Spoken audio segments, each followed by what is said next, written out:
जब पंडित जी की आंख खुली तो उन्होंने खुद को यमराज के दरबार में पाया। सामने भैंसे पर सवार यमराज अपनी मूंछों को ताव दे रहे थे। एक दोपहर पंडित जी एक यजमान के यहाँ से 21 पूड़ियां, आधा किलो हलवा और एक बाल्टी रायता खींचकर सो रहे थे। तभी यमलोक में तकनीकी खराबी हुई और यमदूत गलती से पंडित जी के प्राण निकाल ले गए। ये कहानी है बनारस के प्रसिद्ध पंडित गपोड़ी लाल की, जिन्हें उनकी विद्वत्ता से ज्यादा उनकी अगाध भूख के लिए जाना जाता था। लोग कहते थे कि पंडित जी के पेट में जठराग्नि नहीं बल्कि साक्षात ज्वालामुखी दहकता है। यमदूतों की गलती और असमय बुलावा। एक दोपहर पंडित जी एक यजमान के यहाँ से 21 पूड़ियां, आधा किलो हलवा और एक बाल्टी रायता खींचकर सो रहे थे। तभी यमलोक में तकनीकी खराबी हुई और यमदूत गलती से पंडित जी के प्राण निकाल ले गए। जब पंडित जी की आंख खुली तो उन्होंने खुद को यमराज के दरबार में पाया। सामने भैंसे पर सवार यमराज अपनी मूंछों को ताव दे रहे थे और चित्रगुप्त कर्मों का खाता चेक कर रहे थे। भूख बनाम भय, यमराज ने गरज कर कहा, गपोड़ी लाल, तुम्हारा समय समाप्त हुआ, बताओ अपनी अंतिम इच्छा।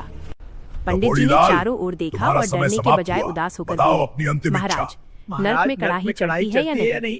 क्योंकि मैं भूख के मारे यमलोक की दीवारें चाटने वाला हूँ। करा गए। उन्होंने सोचा था कि पंडित जी पैरों में गिरकर जीवन दान मांगेंगे, पर यहाँ तो मेन्यू कार्ड की बात हो रही थी। चित्रगुप्त की चेतावनी। चित्रगुप्त ने,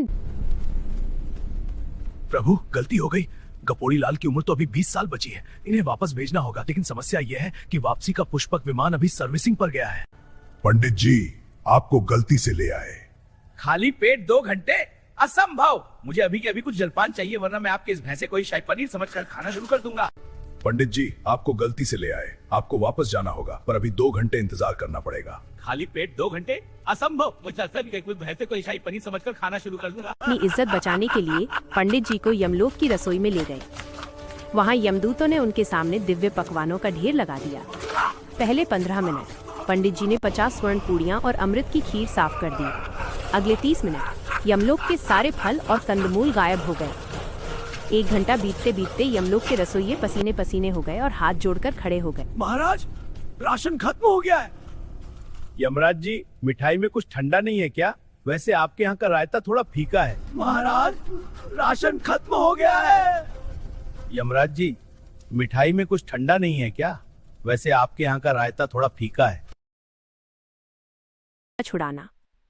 यमराज ने देखा कि अगर पंडित जी 1 घंटा और रुक गए तो यमलोक के सभी देवी देवताओं और दूतों को उपवास करना पड़ेगा। उन्होंने चित्रगुप्त से कहा, विमान आए ना आए, इन्हें अभी धक्का देकर पृथ्वी पर भेजो।